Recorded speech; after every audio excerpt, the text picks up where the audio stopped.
Os recordamos que podréis continuar con este debate y hacer vuestras preguntas a los invitados en la página web de Facebook de Burbuja Radio. Nos vemos allí.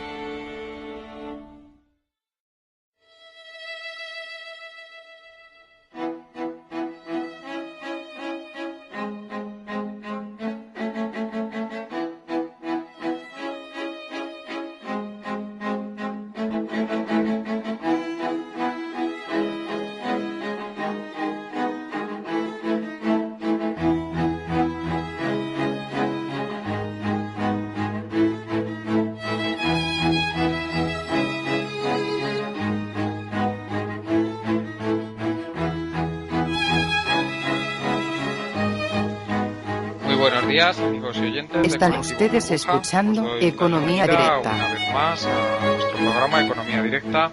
Hoy contamos como invitados con Eduardo García. Muy buenos días, Eduardo. Buenos días.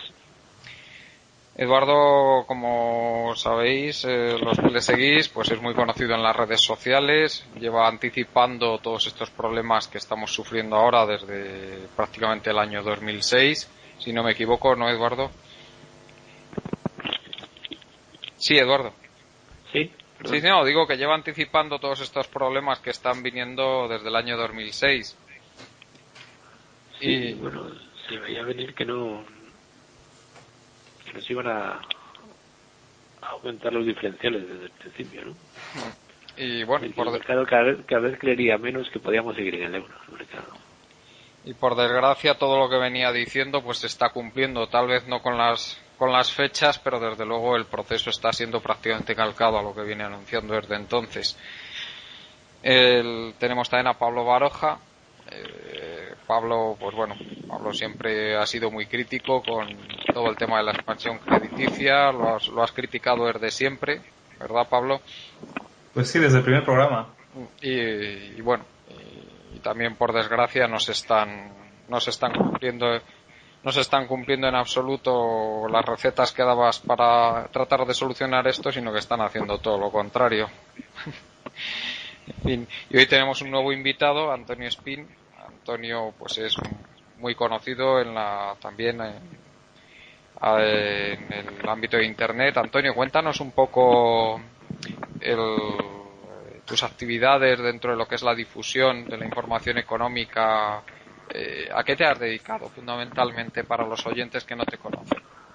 Bueno, yo por lo que he sido conocido por haber estado colaborando en análisis de mercado pues aproximadamente desde el año 96 o 97, ¿no? Que es desde cuando vengo analizando la bolsa así un poco de cara al público. Y bueno, pues he colaborado con muchísimos medios de comunicación especializados, prácticamente con todos. Y bueno, pues ahora pues seguimos aquí viendo el espectáculo, ¿no? Que tal como están las cosas pues tampoco pinta muy bien, ¿no? Muy bien. Por supuesto agradecerte que te hayas prestado a participar en nuestro programa, Antonio, porque es todo un privilegio contar contigo. Muchas gracias. Hoy tenemos varios temas sobre la mesa. El tema fundamental es la noticia del día, que es este presunto rescate que han anunciado después de la reunión del G20. Está el Daily Telegraph, que es uno de los periódicos de más difusión de Inglaterra, o si no me equivoco el de más difusión, pues ha anunciado esta mañana que podrían ser 750.000 millones de euros para ambos países. Y ayer Evans Pritchard decía, que es un comentarista del Telegraph bastante respetado, comentaba que le parecía que tal y como estaba planteado pues no iba a tener muy buen resultado el rescate. Bueno, de esto hablaremos más tarde. Y ya enlazando con este tema, si se lleva realmente a cabo estos planes de rescate y se prolongan en el tiempo, Pablo ha propuesto comparar la situación que habría en Europa de transferencia de riqueza del norte al sur, pues con la que hay en Italia de transferencia también de riqueza del norte al sur, un sur que está mucho más atrasado económicamente y un norte que está mucho más avanzado, lo cual podría ser una situación bastante equivalente, ¿no, Pablo? Sí, porque la verdad es que en otros programas hemos analizado, por ejemplo, el corralito argentino con Bondone y con Manuel Polavieja, o el caso de la crisis chilena del 82 con Lira, o hace un par de semanas con Carlos Angulos estuvimos hablando sobre la crisis mexicana del 95. Pero en todos esos casos había países menos competitivas que se anclaban a una moneda más fuerte y acababan mal, ¿no? Pero acababan mal, pero bueno, al final asumían la imposibilidad de mantener ese anclaje, ¿no? Lo que todavía no hemos hablado hasta la fecha es de ningún episodio histórico en el que una región menos competitiva no se zafa de ese anclaje, ¿no? Y yo creo que un caso que tenemos muy cercano es el del sur de Italia, ¿no? Y bueno, quería presentar un poquito esta situación, ¿no? Pues coméntanos qué es lo que ha ocurrido en Italia en estas últimas décadas y cómo ha evolucionado el sur de Italia y también el norte de Italia. Si han tendido a equilibrarse ambas regiones o bien lo que ha ocurrido es justo lo contrario. Bueno, para empezar una cosa, yo pensaba que el sur de Italia había sido siempre un desastre y leyendo un poco sobre la historia del reino de las dos Sicilias, que se creó cuando se juntó el reino de Nápoles con Sicilia en el 816, me encuentro con una realidad que no tiene nada que ver con la que yo tenía de ahí, ¿no? Es el estado, era el estado más poblado, más grande y más rico de toda Italia. En cierto momento Nápoles llegó a tener, llegó a ser la ciudad más poblada de Europa, justo, o sea, la segunda después de París. Y bueno, esta región contaba con el 51% de la fuerza laboral industrial de Italia antes de la unificación. En Nápoles se construyó el primer barco a vapor del Mediterráneo, así como la primera línea ferroviaria. Tuvo la primera facultad de economía de Europa y comerciaba pues casi más con España que con el resto de Italia, pero no obstante contaba con balances comerciales positivas con toda Europa, salvo con Austria y con Toscana. O sea, que era una región exportadora que acaparaba dos terceras partes de todo el dinero circulante de Italia. O sea, y claro, luego tras la toma de Garibaldi de Nápoles, primero de Sicilia y luego de Nápoles, y luego el pillaje que hubo por parte de los estados del norte, el 30% de la población emigra, muchos de ellos a Estados Unidos, y la corrupción de repente se convierte en la moneda de uso, ¿no? de esa región. Entonces, desde 1861 de la unificación, te encuentras con una región descapitalizada, presa de favores a los latifundistas que habían apoyado a la Unión, y luego, una vez ya reventado este país, ya hay poco que hacer, ¿no? Ya se convierte en esa Italia pues que nos puede servir de ejemplo, ¿no? Al final, lo que pasa es que ya desde los años 50 el norte intenta ayudar al sur y cuanto más ayudan, más se están agrandando las diferencias entre las dos zonas, ¿no? O sea, la productividad del sur es 80% de la del norte desde los 70. El crecimiento del sur es la mitad. El PIB per cápita es el 57% del norte, ¿no? Entonces, la Unión Europea, además, una vez entra Italia en la Unión, le exige tener menos transferencias de recursos. Entonces, hay menos empleo público en Nápoles, hay las exenciones fiscales que había en esa región desaparecen. Entonces, te encuentras con una zona donde los tipos de interés son mayores que en el norte por la mora que hay. Y entonces llega un momento que todo el empresariado del sur de Italia se dedica a aprovechar ayudas públicas, ¿no? Antes que montar iniciativas. Al final, lo único que acaba pasando es que lo que era una región rica acaba pasto del desempleo y de la mafia, ¿no? Y al final, lo que acaba pasando es que por muchas transferencias que se hagan no se resuelve nada, ¿no? Al final, es un poco lo que va a pasar con España, ¿no? Llega un momento que cuando revientas un país, tú puedes tener transferencias como vamos a tener transferencias continuas y cada vez menores debido a las presiones externas, como tuvo Italia por parte de la Unión Europea sobre Italia, pero nos vamos a convertir en otra región maldita, ¿no?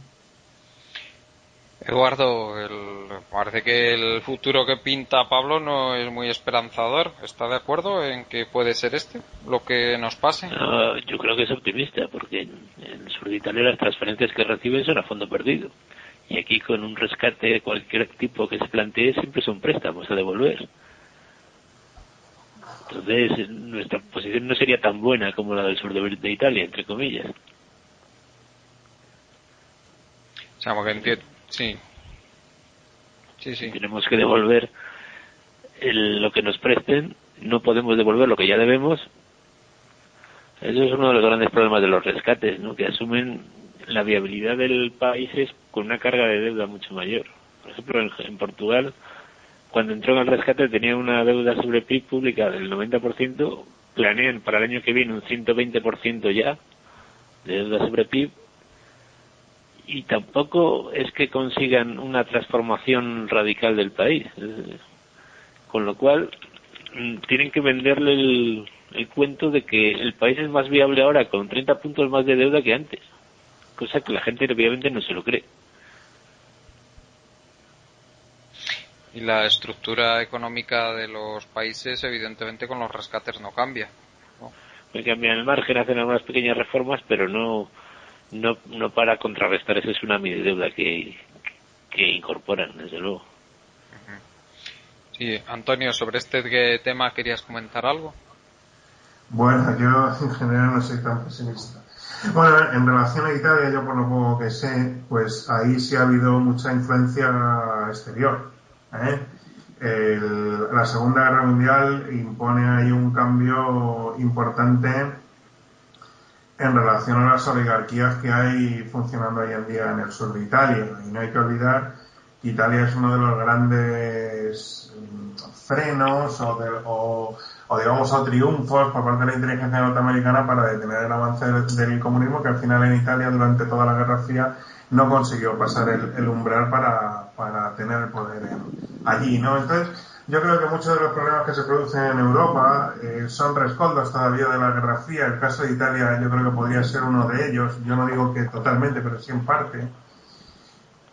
Ahora bien, el tema no lo conozco en cualquier caso a fondo. Es que hay que tener en cuenta también que se llegó a proponer que Sicilia fuera un estado de la Unión Norteamericana, y todas las relaciones que tuvo la inteligencia norteamericana con la mafia siciliana y la mafia napolitana, y no hay que olvidar que el primer desembarco que se hace en Europa fue allí, ¿no?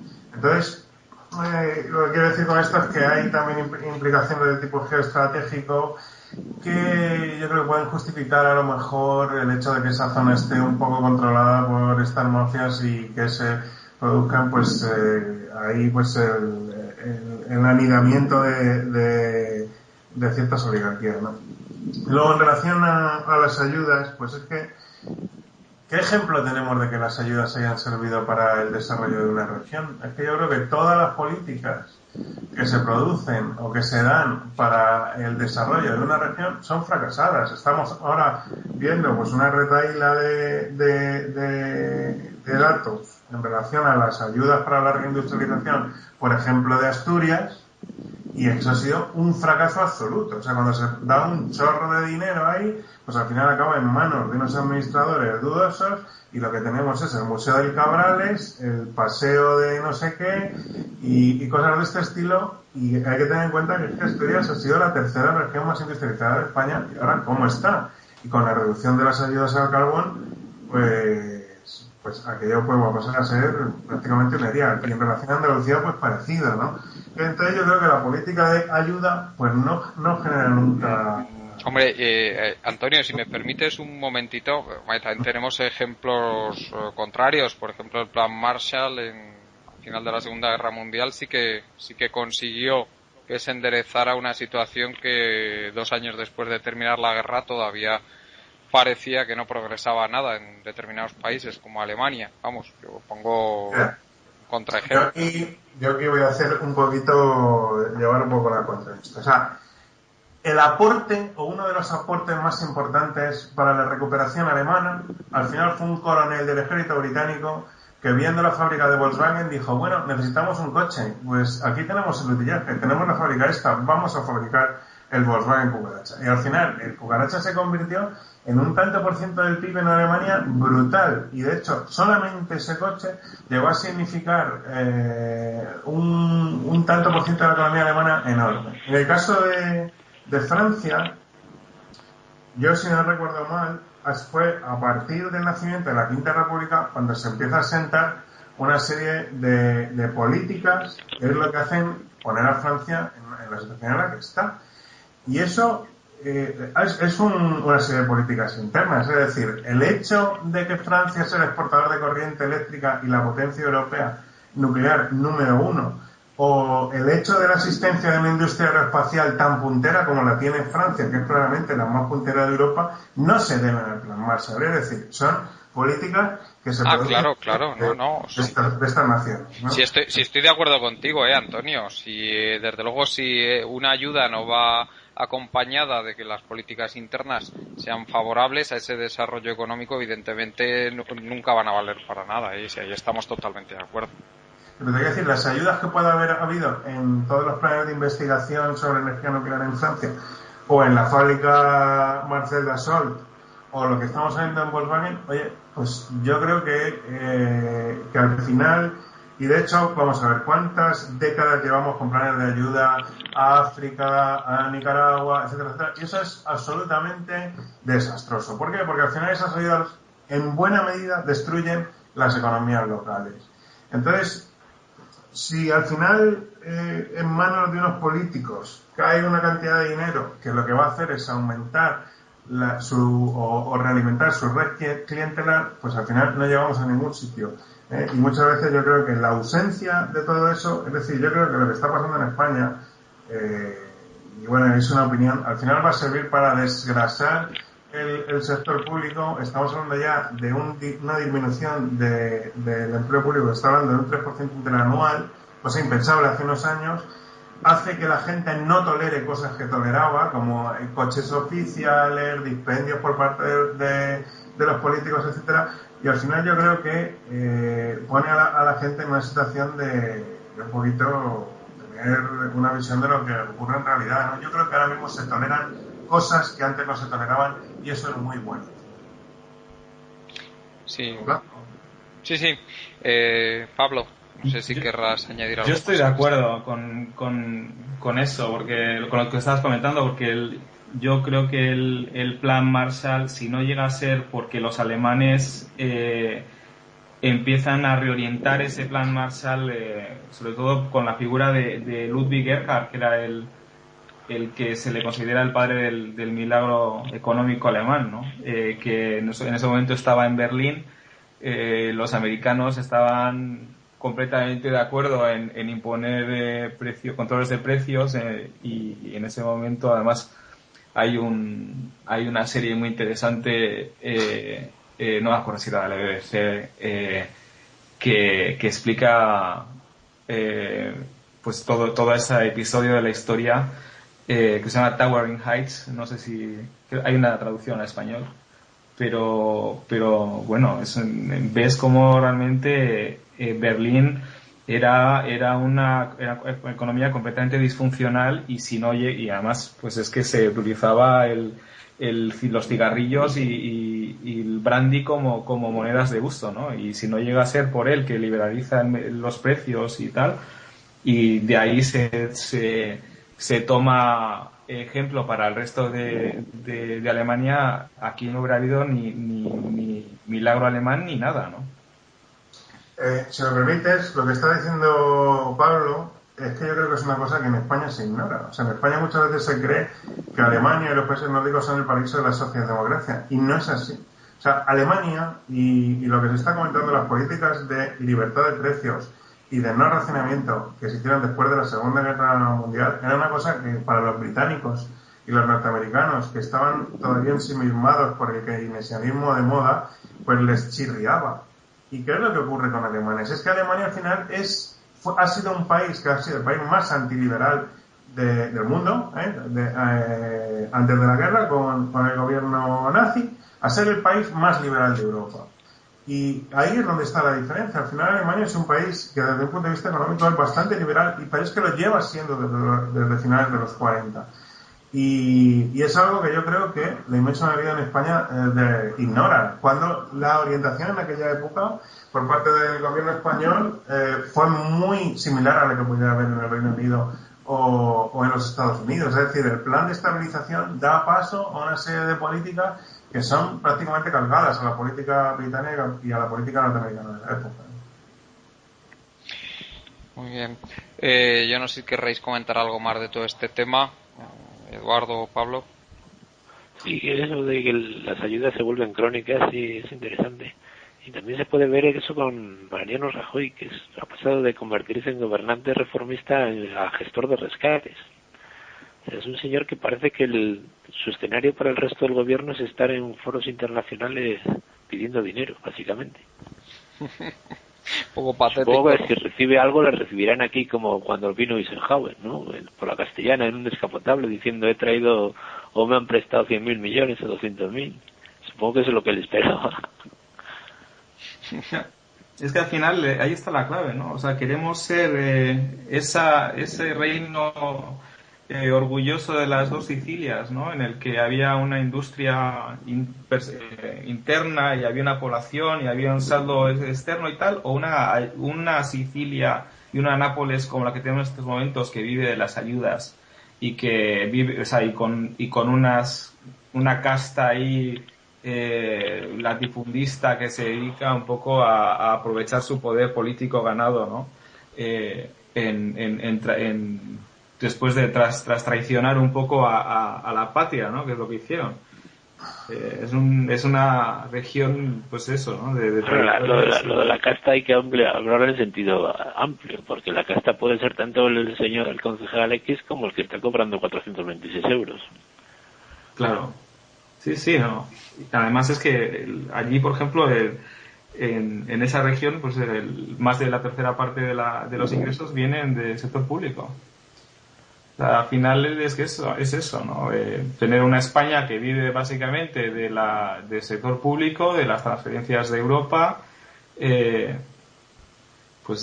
al final vamos a acabar con unos niveles de desempleo terribles, una corrupción terrible y que nadie va a querer invertir en esta región porque... De todas formas, eso asumiendo de que se vayan a producir esas transferencias, que todavía estamos asumiendo demasiado, ¿eh? Claro. A estas alturas yo creo que es un poco prematuro, sí, asumir eso. El problema es que no estamos juntos, o sea, únicos, ¿no? O sea, si al final Italia va a acabar también entrando en la misma dinámica que nosotros, al final Alemania no tiene capacidad para tirar de tanto país. Eduardo, ¿en qué consiste exactamente o en qué estadio se encuentra ahora mismo todo el tema del rescate, presunto rescate que ha salido de la reunión del G20, esos 750.000 millones de euros? ¿Qué se sabe en concreto de todo ello? Porque comentaba el Telegraph que 500.000 millones irían a cargo del nuevo fondo de estabilidad financiera, el ESM, y 250.000 millones a cargo del que hay ahora, el EFSF, que se supone que tendrían que financiarse en los mercados, por lo que están diciendo, porque realmente no se sabe con seguridad gran cosa a estas alturas. Son todo especulaciones. Entonces, ¿qué sabemos en concreto ahora mismo a estas alturas? Lo único que sabemos es que están dispuestos a decir lo que sea con tal de que la prima baje. Ya. Pero eso es lo único que sabemos. Y hablo de decir lo que sea, no hacer lo que sea. Y pueden decir eso Pamplona, o que nos van a prestar de Marte. Y eso con todo con tal de que la prima baje 100 puntillos. Y yo pueda dormir tranquilo e irme a los partidos. Bueno, usted no, Mariano, entiendo que bueno, quiere decir, ¿no? Sí, claro, Mariano. Pero vamos, eso no hay más que eso.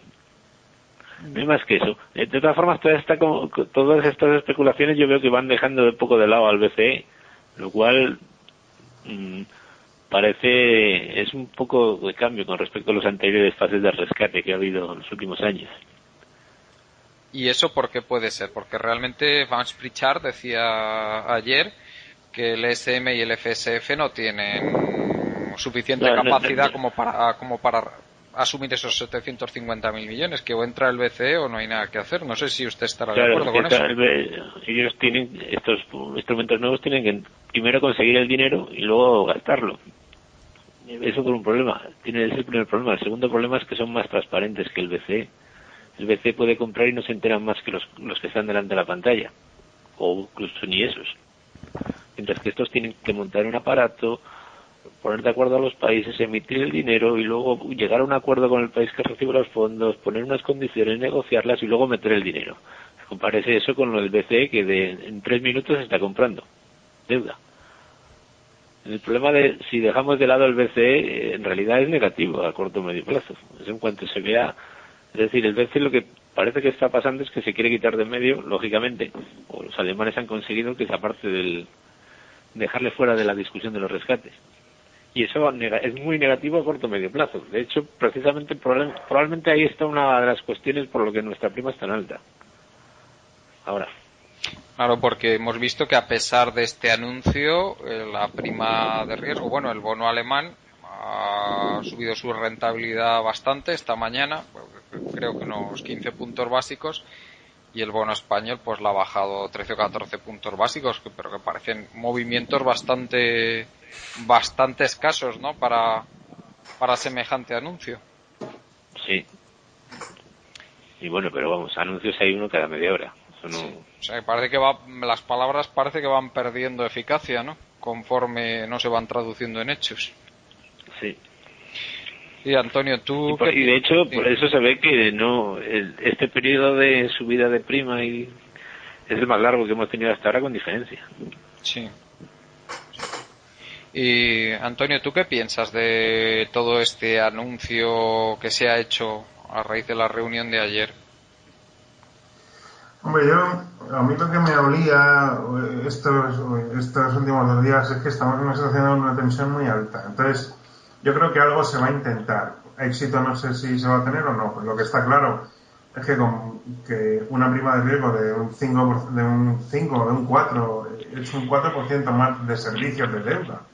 Es decir, un punto de aumento de la prima de riesgo es mucho en términos de servicios de deuda, y afecta esto muchísimo al déficit público. Entonces, una de las claves de la recuperación a finales de los 90 fue la bajada de los tipos y la bajada de los gastos por servicios de deuda. Y yo creo que el foco de atención ahora mismo está ahí y que algo se hará. ¿Con éxito o no? No lo sé. Yo sí, un poquito lo que se está comentando de unos anuncios muy erráticos y sobre todo una dirección que no está clara, y eso afecta mucho a los mercados y a la incertidumbre.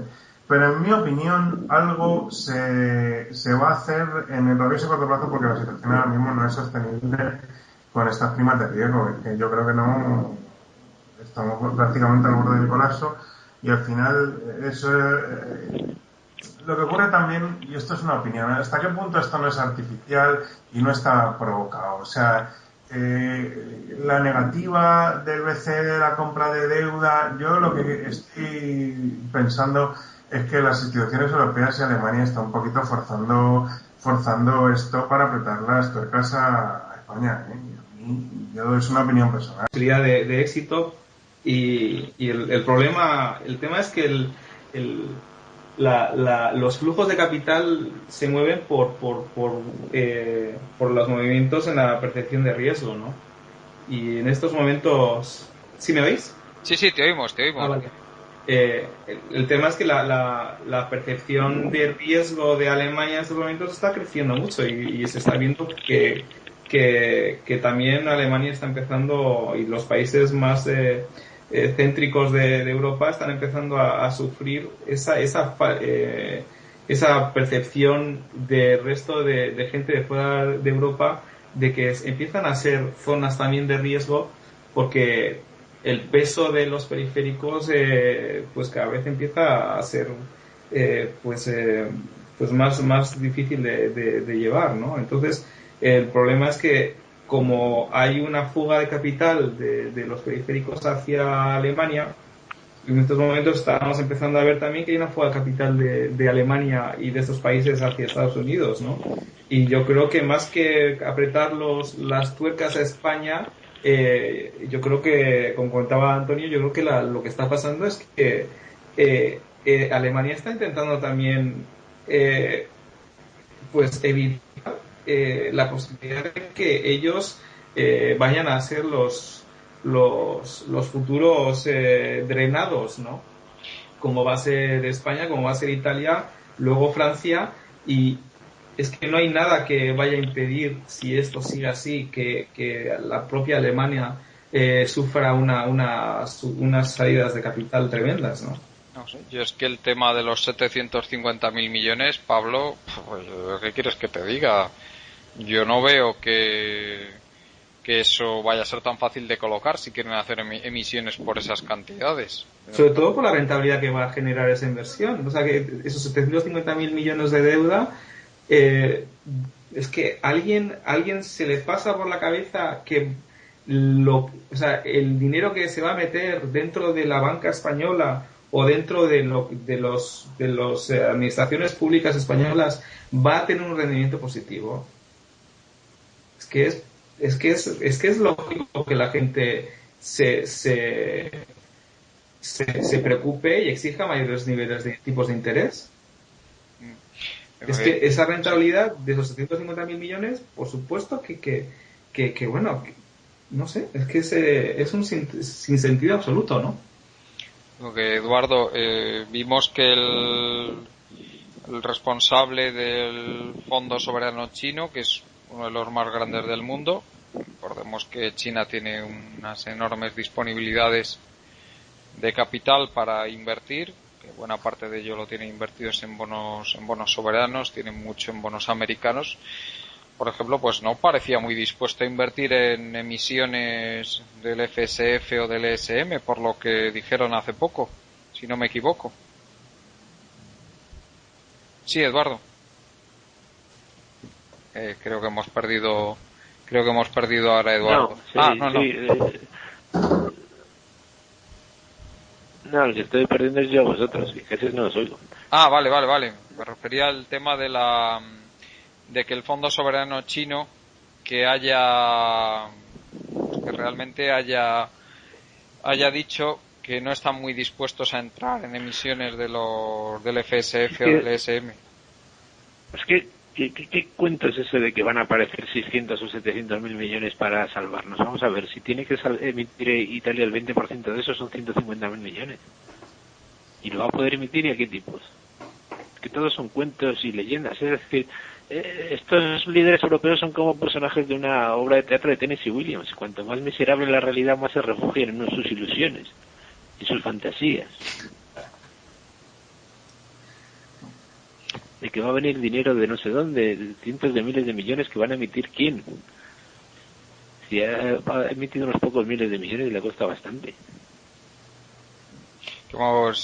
Recordemos que el FSF tuvo incluso problemas gravísimos hace unos meses, ¿no? Para colocar una emisión. Sí, pero ya digo que todos son rumores al fin y al cabo. Y además es pretender... Yo creo que básicamente pretender mantener España como está a base de flujos oficiales de rescate, y eso me parece una locura. Puede que se intente, pero me parece una locura. Y respecto a lo que ha dicho Antonio de que Alemania quiere llevar a un estrangulamiento financiero... No, Alemania está descontenta y quiere que aquí se hagan cambios, eso está claro. Y entiende que si el BCE se mueve no se van a hacer ningún cambio. O sea que sí, pero aquí permitimos una cosa que nadie dice. O sea, si es que todo esto y todos los problemas financieros y todo el problema que tiene la administración pública, que no es de gasto, sino sobre todo es de falta de ingreso, se debe a un problema estructural. Es decir, se debe a un problema de estructura económica española. ¿Qué le falta a España? Industria. ¿Qué le falta a España? Exportaciones. ¿Quién está atacando por ahí? Nadie. Pero cuidado, imaginaos que en España llega el señor Rajoy y dice, para empresas industriales tal, el impuesto de sociedades al 5%.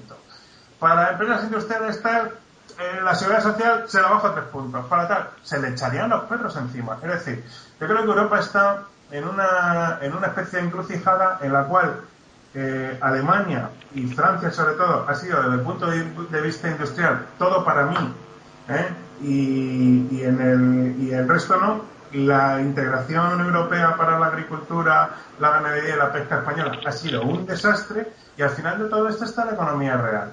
Y la economía real es que hay que volver a un plan de estabilización y volver a reindustrializar esto. Y ese al final es el fondo del problema, porque si no, no va a haber ingresos, hay unos problemas de balanza comercial tremendos y va a haber unos desequilibrios brutales. Eso no se arregla en un año. Pero, Antonio, sí, todo esto que estás diciendo está muy bien, pero yo no veo que ahora mismo el gobierno del PP tenga la menor intención de hacer nada de eso que estás diciendo, porque desde luego, y si tienen intención, lo están ocultando perfectamente porque no hacen ninguna declaración en ese sentido. Exactamente. Es decir, si al final lo que tenemos aquí es una población que dice, no, tenemos la juventud mejor formada de la historia, mentira. Tenemos una juventud que no está formada para los campos en los que hay que ser competitivo desde el punto de vista de la exportación. ¿Dónde está la reforma universitaria? ¿Dónde está la reforma de las enseñanzas medias? ¿Dónde está la reforma de la formación profesional? ¿Y dónde está una serie de reformas? Es que estamos hablando antes de las diferencias regionales. Es que en España hace falta un carnet de instalador por cada comunidad autónoma para poner una instalación en un bar. Un carnet diferente. Es que normas o cosas tan sencillas como las redes de baja tensión eléctrica tienen normativa diferente por comunidad autónoma. Para un garaje de coches de cambiar el aceite hace falta una normativa diferente. Es una locura. Y ahí es donde hay que atacar.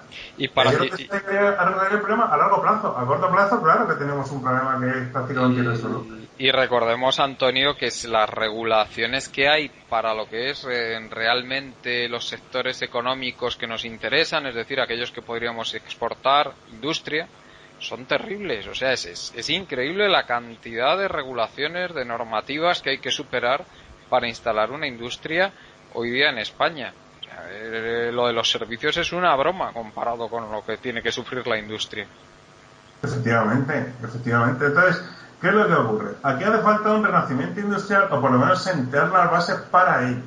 ¿Pero qué problema hay? Pues al final el problema, y eso lo hemos comentado en otra ocasión, es que la administración española se ha multiplicado y ha habido la invasión de una burocracia que está absolutamente ausente de los problemas de la economía real. Es decir, tenemos abogados del Estado y tenemos registradores de la propiedad, encargos de responsabilidad, pero es que hace falta que haya gente ahí que sepa lo que es arrancar viruta y sepa lo que es un tordo y una fresa. Y hay muy pocas, hay algunos, pero hay muy pocas. Y el problema de fondo al final es ese. Y el problema no se va a arreglar si no se cumplen una serie de condiciones que van a tener un efecto a larguísimo plazo. Mira, yo he hecho un cálculo y cuánto vale un puesto de trabajo en términos de empresa cotizada.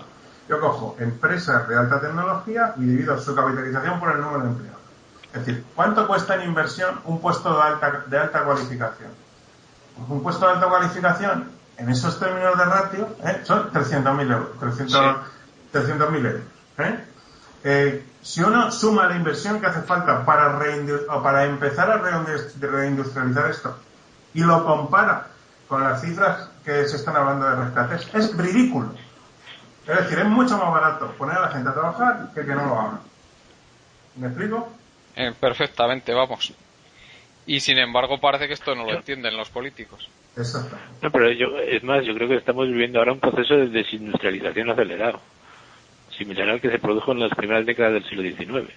Hombre, está claro. Industrias que se habían instalado aquí fueron al garete, sobre todo en el Levante. Diciendo un poco porque tener en cuenta que antes del estallido de la burbuja, y eso lo sabéis vosotros mejor que yo, la construcción era aproximadamente el 16% de la economía. Pero esa construcción tiraba de unos sectores industriales específicos, y eso es lo que se ha reducido prácticamente a cero. Es decir, las ferrallas, los fabricantes de puertas, pinturas, cementos, esos sectores son los que se están contrayendo mucho. El resto yo creo que no tanto, por lo menos no tengo esa percepción. Y sobre todo mucha pyme se está volcando muchísimo al exterior. Sobre todo hablo en términos de ingeniería básica, ¿eh? Y yo por las relaciones que tengo sí parece que se están abriendo algo de mercado, ¿eh? Algo de, bueno, y que es muy disparo. Ten en cuenta, Antonio, por ejemplo, si tú miras el índice de producción industrial por ramas de actividad, es que es bastante complicado discriminar lo que estaba asociado a construcción y lo que no estaba asociado a construcción, pero si vamos al índice de producción industrial en bienes de consumo, que más o menos podemos estimar que no entra mucho de la construcción ahí, digamos que también ha sufrido una contracción bastante importante, no tan grande como la otra industria, pero sí, también está, y además que se sigue contrayendo, eso no se ha detenido. Y se seguirá contrayendo, pero también es que es un efecto multiplicador por lo otro, es decir, si mandamos al paro tantísima gente, pues muchos sectores se tienen que contraer. Está claro, sí. Entonces, tienes toda la razón. Sí. Entonces, en cualquier caso, yo digo, yo creo que conozco alguna universidad española y hay que entrar a machete ahí, y hacer una reforma ahí muy seria. En términos de las enseñanzas medias, algo conozco también y hay que hacer ahí una reforma muy seria. Y este estereotipo de español que no quiere mancharse las manos y que lo que quiere es irse a una universidad privada a hacer derecho, es que eso es con lo que hay que terminar. Yo no tengo nada en contra de los licenciados en derecho, pero es que hace falta otro tipo de persona que, cuidado, la administración española no se ha preocupado de que exista. En absoluto. Y desde luego, Antonio, podemos esperar sentados si creemos que el registrador va a fomentar eso. Pues eso me temo. Sí, Eduardo iba a decir algo antes, creo. Sí, Eduardo. Uy, no sé. Sí, que no sé si me oye bien ahora. Sí. Sí, que creo que antes iba a añadir algo que no ha tenido ocasión. No, sí, porque gran parte de nuestra industria es más frágil de lo que parece porque depende de unos pocos superexportadores que pueden cerrar, que son las fábricas de automóvil. Y hay mucha industria auxiliar de eso. Y eso cierra por una decisión que se toma en París o en otro sitio. En un mercado europeo que está cayendo bastante cada vez más. Y nosotros estamos en el margen de ese mercado, no tanto geográficamente como en el ámbito de decisiones. Y si perdemos un superexportador de esos, pues digamos ya condenarnos ahora sí a la suerte de Nápoles y demás. Haya o no transferencias. Sería Nápoles sin transferencias. Sí, la verdad es que por fortuna todavía no ha cerrado ninguna fábrica de automóviles. Eso están aguantando bastante bien ya este quinto año de crisis que estamos encarando. Ahora no sabemos cuánto tiempo va a continuar así. Pablo, supongo que querrás comentar en algo sobre todo esto que estamos diciendo. Sí, un poco al hilo lo que comentaba Antonio, ¿no? Yo creo que la administración lo que está haciendo es preocuparse por ellos mismos, ¿no? O sea, tenemos en un país, por ejemplo, como Dinamarca, que en 2007 redujo el número de municipios de 271 a 98, o por ejemplo Suecia, que entre los 50 y 74 pasó de 2.281 municipios a 278. Y nosotros con más de 8.000 municipios, o sea, tenemos más municipios que Estados Unidos, o Japón y Estados Unidos juntos. Es que, otro ejemplo, ¿no? Tenemos más sucursales bancarias que Alemania. El problema es cuando tú tienes una administración que está preocupándose por rescatarse a ella misma y rescatar a quienes les financian, y los que están más cerca de su entorno, que es el sector financiero, pues la verdad es que, y además aumentas la presión fiscal, pues es que tienes la crisis asegurada. Pero es que además eso, que yo cuando ves cómo se va disminuyendo la economía real al resto de parte de la sociedad que vive de esa economía real, y la gente, no, pues es que ya toca la recuperación, dices tú, que esta gente no sé en qué mundo vive en Marte. Bueno, y no nos olvidemos, o sea, no solo las entidades financieras, no hay que olvidarse de todas esas empresas paraestatales que en teoría son privadas, pero que realmente viven de la teta pública, que viven del presupuesto público, de servicios subcontratados,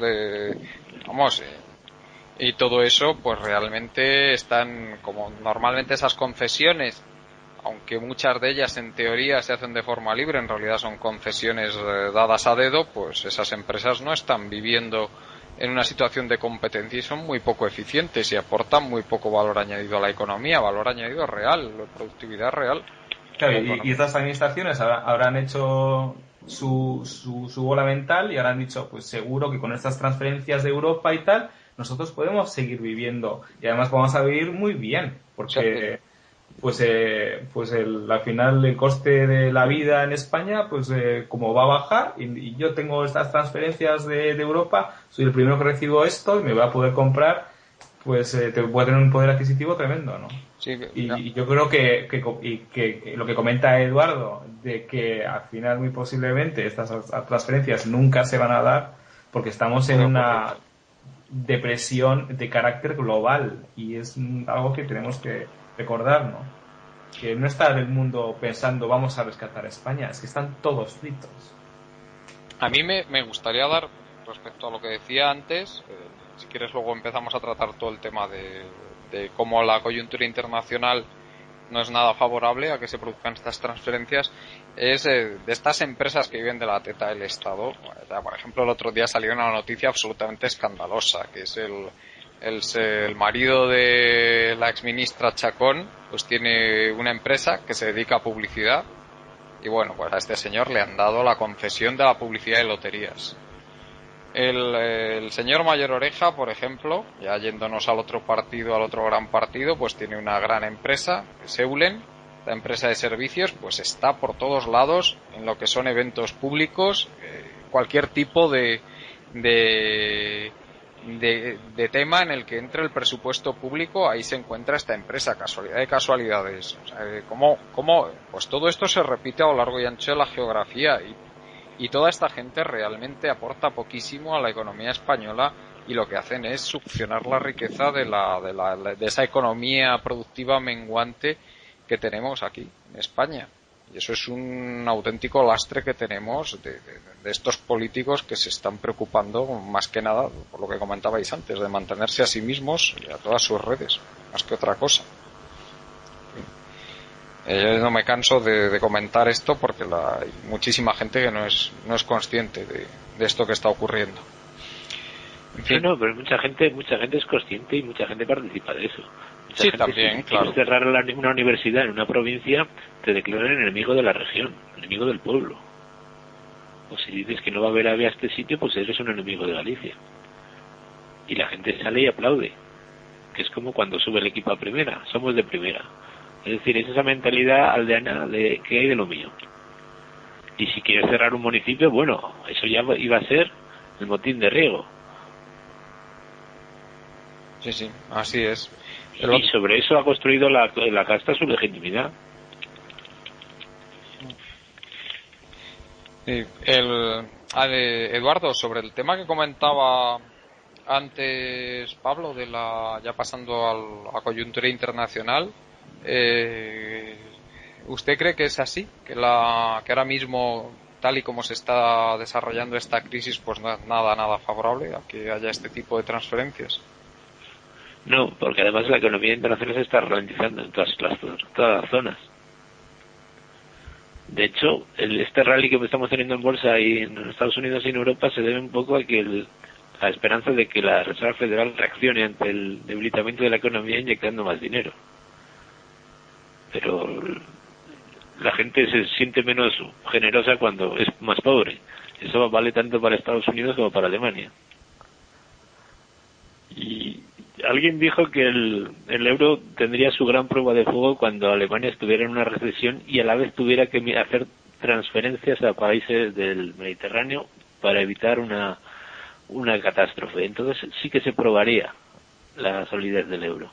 Y creo que nos dirigimos rápidamente a ese escenario. Sí, la recesión europea, a pesar de que Alemania es la economía más fuerte del continente, yo creo que está prácticamente asegurado a la vista de los indicadores adelantados, a los PMIs. Claro, y aprobar rescates, ayudas y demás, parece que se va a volver cada vez más rápido, más difícil. Sí, Antonio, tú sobre el tema de la coyuntura internacional, ¿tienes la misma opinión que están manifestando Pablo y Eduardo? Yo es que en principio no soy tan pesimista. Yo creo que a la crisis le queda un tiempo y entramos ya en una zona que yo creo que puede ser de próxima al suelo. Creo que todavía nos queda un susto. Todo lo que está diciendo, vamos, en relación a que si vienen las vacas flacas se inclina todo el mundo por ser menos generosa, eso es absolutamente cierto. Pero creo que no es necesariamente malo. Es decir, ¿de qué han servido la política agraria común en España y las ayudas a la agricultura en España? Pues ha servido para destruir buena parte de la estructura que existía ahí, ¿no? Entonces, si es que yo creo que al final todo esto en el largo plazo va a ser bueno, y el hecho de que el dinero se acabe, pues yo creo que va a ser al final bueno. Y voy a explicar un poco esto. Es decir, yo es que lo que creo que gran parte del electorado español le está pidiendo al gobierno que actúe en términos de una reforma radical de la administración. Si no lo entiende así y no es capaz de verlo, el régimen entero caerá. Y lo hará tarde o temprano. Y yo lo que creo es que hay un intento por parte del gobierno de mantener el statu quo y mantener toda esa red integral y todas esas empresas públicas de las que estáis hablando, pero que si lo hace y lo mantiene durante más tiempo de lo que puede, al final caerá todo, porque ahora mismo lo que estamos viendo es un deterioro de las instituciones de arriba a abajo y no se salva ninguna. Y muy probablemente solo hay que soplar para que caiga todo el castillo de naipes. Y como esto siga un poco así y no tenga el juego de cintura y los reflejos que debe tener un político y sobre todo el sentido de la oportunidad, yo creo que puede caer todo, ¿eh? Y lo que venga después no sé cómo será. Será diferente. No sé si mejor o peor. Pero yo creo que estamos en ese riesgo, Sí, estás hablando del suelo a la altura del suelo. O sea, tú estás diciendo que se colapsa la economía entera y se colapsan las empresas parasitarias del Estado y tal. Y bueno, o sea, esto acaba, pues no sé si estás siendo tan optimista. Porque mucha gente te va a escuchar diciendo, te va a entender que estás diciendo, bueno, pues esto ya le queda igual 6 meses, un año y esto ya va para arriba. Pero lo que estás comentando es que simplemente llega un momento en el que toda esta estructura tiene que cerrar y quebrar, ¿no? Bueno, no digo, yo lo que creo es que le quedan 3 años a la crisis, aproximadamente. Eso es los ciclos que manejo. Puedo equivocarme o no, pero dentro de aproximadamente 3 años se abre la ventana. Pero eso es por un lado, es decir, y hablo ahí de economía internacional que al final tirará de la economía española. Pero por otro, tenemos el problema de que yo creo que el electorado está pidiendo un cambio radical que no se está produciendo. Y eso abre la posibilidad de que caiga. Pero estamos hablando de que no que se produzca un colapso económico, no. Sino yo creo que un colapso desde el punto de vista político. ¿Me explico? ¿Y qué es lo que va a recuperar la economía fuera? Estás diciendo que la economía internacional va a tirar de España.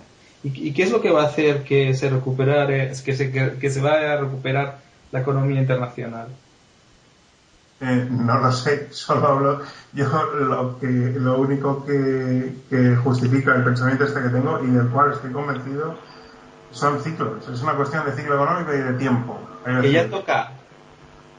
Sí, pero cuidado, yo no digo que toque ya, sino que quedan años.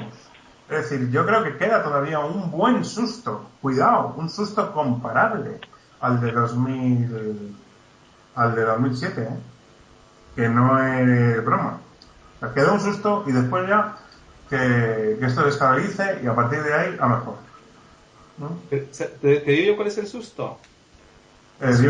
El susto es que haya una quiebra que se lleve por delante el equivalente, por lo menos, a 3 veces el PIB mundial. Y además incluir ahí todos los derivados, que no sé si son fácilmente 20 veces esa cantidad. Y cuando pase ese susto, a partir de ahí, sí, yo te asumo la teoría del suelo y que esto es cíclico y vamos para arriba.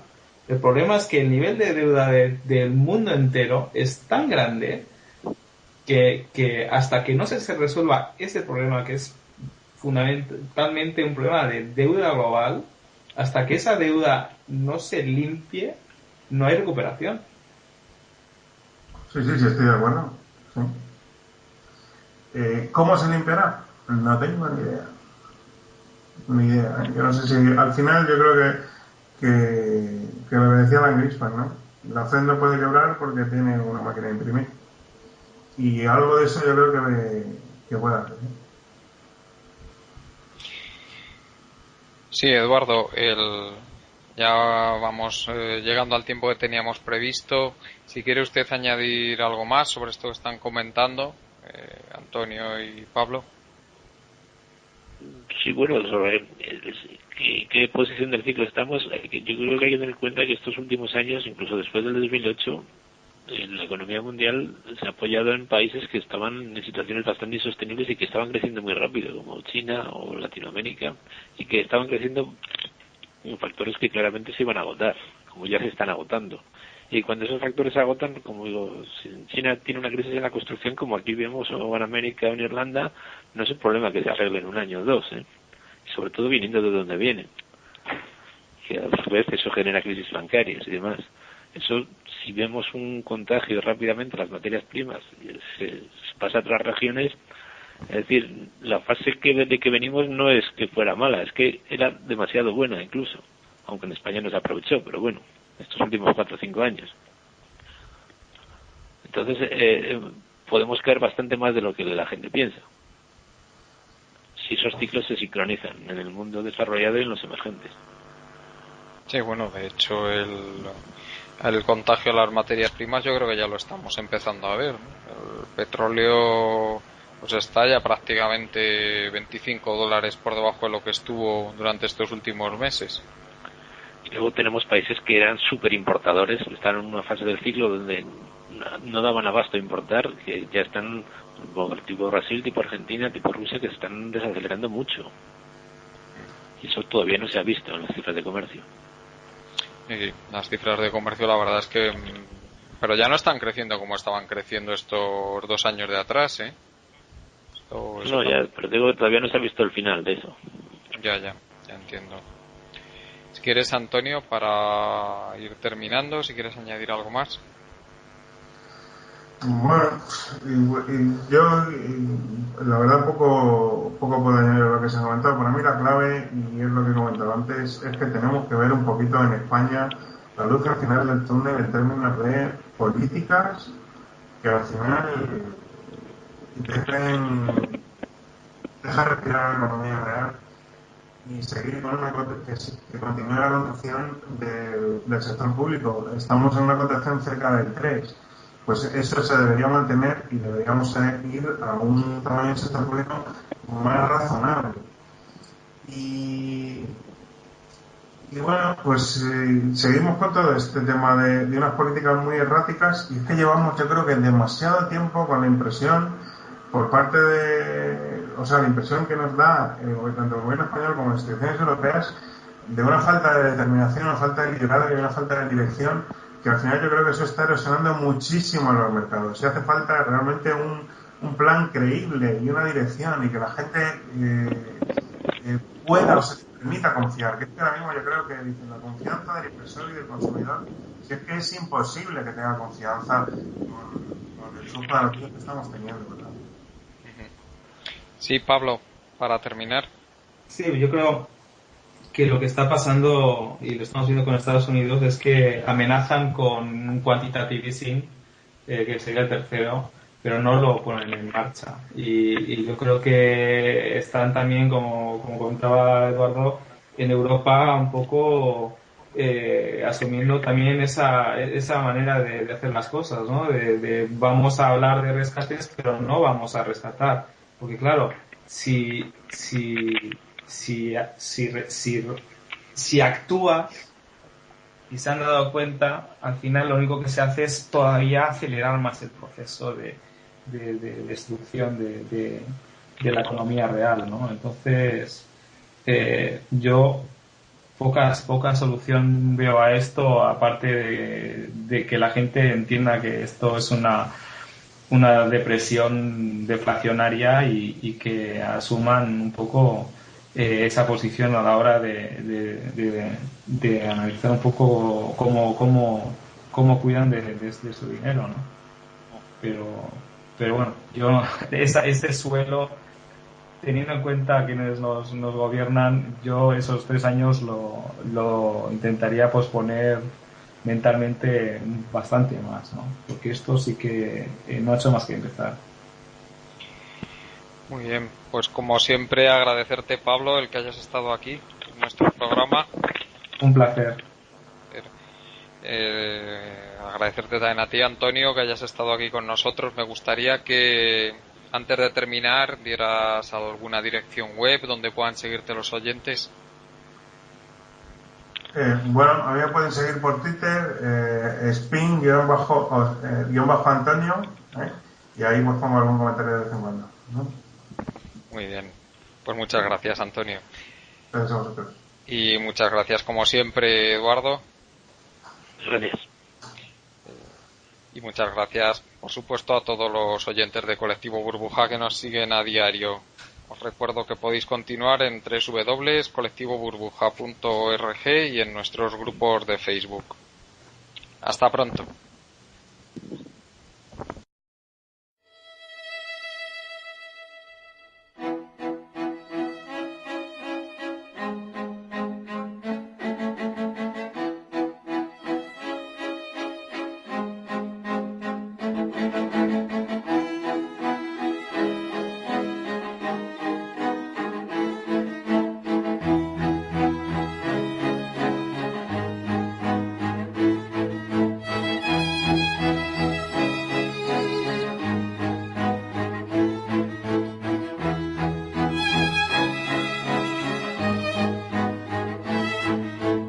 Están ustedes escuchando Economía Directa.